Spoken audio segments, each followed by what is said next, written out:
Wali Kota Palembang melepas peserta pawai Festival Kebudayaan yang bertempat di Kambang Iwa. Dalam pawai ini, mengenalkan beragam kebudayaan dari berbagai macam etnis, mulai dari kebudayaan barongsai dan budaya khas Indonesia, Reog Ponorogo. Menurut Harnojoyo, Wali Kota Palembang, dirinya mengapresiasi kegiatan ini karena dapat mengenalkan berbagai macam kebudayaan kepada masyarakat Kota Palembang. Hal ini terbukti dengan banyaknya antusias masyarakat yang datang dan melihat, ditambah dengan kondisi Kota Palembang yang sangat kondusif, karena tidak pernah adanya perselisihan antar suku dan etnis.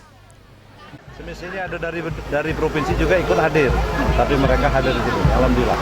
Dan ini mudah-mudahan inilah salah satu cara kita untuk melestarikan budaya-budaya yang ada di Sumatera Selatan. Tentu budaya ini menjadi penting bagian kita sebagai alat pemersatu, karena budaya ini justru timbulnya akibat kebiasaan, kebersamaan ya. Nah, ini sesuatu yang indah menurut kita yang harus kita lestarikan ke depan. Ia menambahkan kegiatan ini juga dapat menjadi sarana promosi Kota Palembang untuk meningkatkan kunjungan wisatawan. Kedepan, kegiatan ini akan dimasukkan ke dalam agenda tahunan wisata di Kota Palembang. Farel Dusatria, Seption Rizky, Sriwijaya TV.